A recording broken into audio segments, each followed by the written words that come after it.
উপস্থিত আছেন সম্মানিত প্রধান অতিথি, বাংলাদেশ জাতীয়তাবাদী দল কেন্দ্রীয় নির্বাহী কমিটির ভাইস চেয়ারম্যান জনাব অ্যাডভোকেট আহমদ আজম খান, উপস্থিত কেন্দ্রীয় নেতৃবৃন্দ, সিলেট জেলা বিএনপি, মহানগর বিএনপি, মৌলভীবাজার, হবিগঞ্জ, সুনামগঞ্জ সহ সিলেট বিভাগের সর্বস্তরের নেতৃবৃন্দ, আসসালামু আলাইকুম।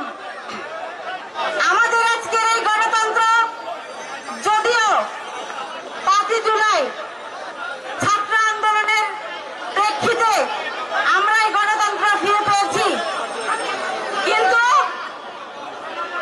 সেই গণতন্ত্র ফিরে পাওয়ার প্রেক্ষাপট কিন্তু এই একদিন বা এক মাসে শুরু হয় নাই। এবং আজকে যারা বলছে যে শুধুমাত্র তারাই এই আজকের গণতন্ত্রের অংশীদার, না, আমি বলবো না। আমাদের বিএনপি সহ যারা এই হাসিনা বিরোধী আন্দোলনে শরীক ছিলেন, এই 15 বছর ধরে এই ফ্যাসিস্ট সরকারের বিরুদ্ধে যুদ্ধ করেছেন, নেতাকর্মীরা জেল খেটেছেন, গুমের শিকার হয়েছেন, আমাদের নেত্রী, প্রিয় নেত্রী বেগম খালেদা জিয়া জেল খেটেছেন, আমাদের নেতা জনাব তারেক রহমান নির্বাসনে থেকেছেন। সেই সমস্ত অবদান এবং এই প্রেক্ষাপটে আজকের এই গণতন্ত্র ফিরে পাওয়া।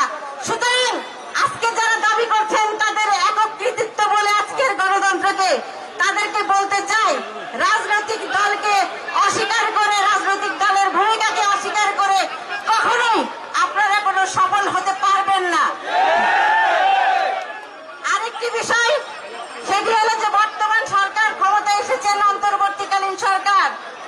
আমরা দেখেছি ওনারা আন্তর্জাতিক সনদে, গুম বিরোধী আন্তর্জাতিক সনদে স্বাক্ষর করেছেন, সেই গুম বিরোধী স্বাক্ষর করে কমিশন গঠন করেছেন।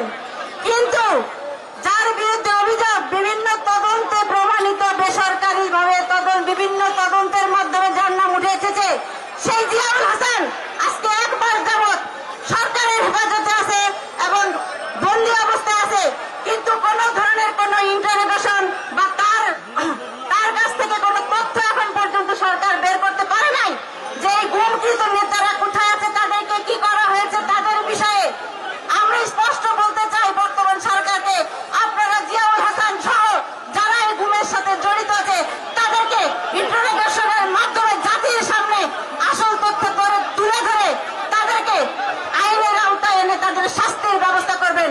বাংলাদেশের মানুষ শেখ হাসিনার ফাঁসি চাই গণতন্ত্র হত্যার জন্য, এবং এই গণহত্যার জন্য শেখ হাসিনা সহ তার দোসরদের ফাঁসি চাই। সবাইকে ধন্যবাদ। আসসালামু আলাইকুম।